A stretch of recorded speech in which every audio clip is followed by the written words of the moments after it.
Plastic ઉદ્યોગ પર મંદીનો માર, 25,000 લોકોની રોજગારીનો સવાલ।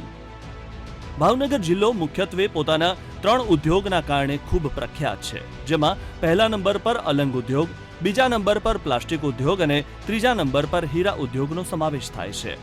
પરંતુ આજે વાત પ્લાસ્ટિક ઉદ્યોગની છે, કારણ કે રશિયા-યુક્રેન યુદ્ધના કારણે પ્લાસ્ટિક ઉદ્યોગને સૌથી વધુ માર પડ્યો છે।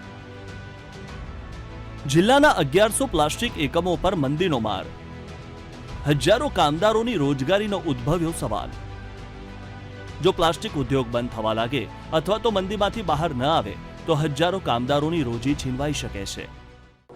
અત્યારે ભાવનગરનો જે પ્લાસ્ટિક ઉદ્યોગ છે ને એ 50-60 વર્ષથી અહીંયા સારી રીતે ચાલે છે। ખાસ કરીને મોનોફિલામેન્ટ યાન અને એના ઉત્પાદનો દોરી, દોરડા, કાપડ, પાટી, ફિશ નેટ, એમાં ભાવનગરનો ઉદ્યોગ ખૂબ જ દેશ લેવલે પ્રખ્યાત થયેલો છે। પણ થોડા વખતથી આ ઉદ્યોગ એક ઘેરી મંદીનો સામનો કરી રહ્યો છે। માર્કેટની અંદર જે પ્રોડક્ટ અહીં ભાવનગરમાં બને છે એની કોઈ પણ કારણસર ડિમાન્ડ ઓછી છે।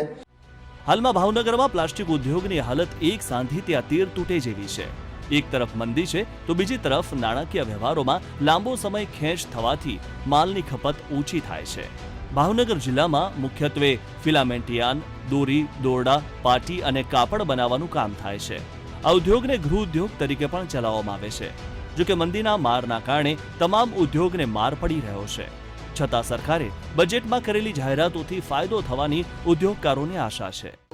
આ ચેમ્બર દ્વારા આ બધા ઉદ્યોગોની મંદીની નિવારણ માટે કેન્દ્ર સરકાર તથા રાજ્ય સરકારમાં સતત પ્રયત્ન અને રજૂઆતો શરૂ જ હોય છે। પણ આ મંદીનું મારા હિસાબે એવું લાગે કે આંતરરાષ્ટ્રીય કક્ષામાં રશિયા અને યુક્રેન યુદ્ધ હોય કે ઇઝરાયલનું હોય, આ બધાના કારણે આ મંદી આવી છે।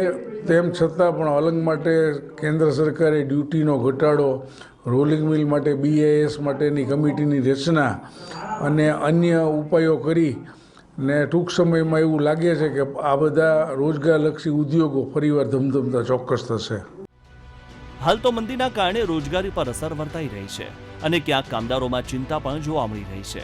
તેવામાં જોવાનું એ રહેશે કે સરકાર તરફથી આગામી ઉદ્યોગકારોને કેવા પ્રકારની રાહત મળે છે। નીતિન સોની, BTV ન્યૂઝ, ભાવનગર।